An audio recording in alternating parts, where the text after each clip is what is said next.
दोस्तों, भारत ने रूस से जब से तेल खरीदना शुरू किया है तब से हमारी सरकार के 2 पैसे बचे ही हैं, लगे नहीं हैं।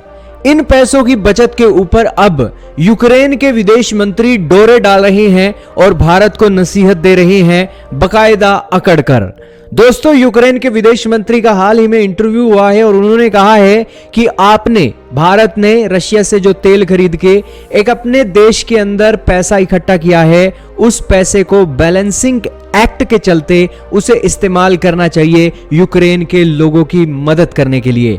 उन्होंने कहा कि सभी समझते हैं कि आप जो बेनिफिट एंजॉय कर रहे हो रूस का तेल खरीदकर, वो इसीलिए एंजॉय कर रहे हो क्योंकि कोई यूक्रेन के अंदर मर रहा है। दोस्तों, यूक्रेन के विदेश मंत्री ने इतनी बड़ी बात बोल दी, लेकिन यूक्रेन के विदेश मंत्री की आंखों के अंदर जो पर्दा पड़ा हुआ है, उस पर्दे को कौन हटाए कि भारत जो रूस से सस्ता तेल खरीद रहा है वो इसलिए खरीद रहा है क्योंकि यूरोप वाले तेल नहीं खरीद रहे हैं, ना कि यूक्रेन वाले मर रहे हैं। यूरोप वाले आज रूस से तेल खरीदना शुरू कर दें, आप देख लीजिएगा भारत की जो खरीदारी है वो कम हो जाएगी। दोस्तों, इस सिचुएशन में क्या किया जाए? यूक्रेन अपनी जगह सही है, अपनी बात रख रहा है, भारत अपनी जगह सही है, लेकिन यूक्रेन के विदेश मंत्री को इस तरीके से भारत की बजट के ऊपर नजर नहीं रखनी चाहिए कि भारत जो रूस से तेल खरीदकर पैसा बचा रहा है, उस पैसे को वो यूक्रेन के अंदर इन्वेस्ट कर दे।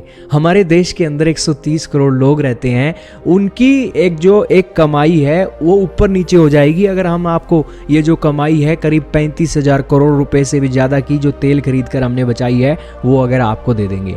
वैसे भी पूरी दुनिया के अंदर बहुत से देश हैं जो यूक्रेन की मदद कर रहे हैं। अगर भारत ने भी मदद की है, लेकिन इतने बड़े स्तर पर नहीं की है, लेकिन अगर भारत यहाँ पर मदद करने के लिए आएगा तो यहाँ पर कोई तुक नहीं बनता है कि यहाँ पर यूक्रेन कोई ज्यादा ही दूध का धुला हुआ है। दोस्तों, भारत के ऊपर भी मुसीबतें आती रही थी, यूक्रेन ने कितनी बढ़ चढ़कर मदद की थी ये तो सभी जानते ही हैं। खैर, यूक्रेन के विदेश मंत्री तो इन दिनों एक अलग ही दुनिया में रह रहे हैं, उनका कुछ नहीं हो सकता है। खैर, यूक्रेन के विदेश मंत्री से हम पूछना चाहेंगे कि क्या ये डिमांड उन्होंने चाइना के लिए भी रखी है कि चाइना ने जो रशिया से कमाई की है उससे जो एक पैसा बचा है वो पैसा क्या वो यहाँ पर यूक्रेन को देंगे?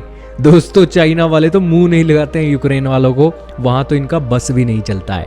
खैर, यूक्रेन के विदेश मंत्री आए दिन कोई ना कोई ऐसी बातें करते ही रहते हैं, इनकी बातों को कोई सीरियस नहीं लेता है। आप भी मत लीजिएगा। क्या कहना चाहोगे यूक्रेन के विदेश मंत्री के बारे में? कमेंट में बताइएगा।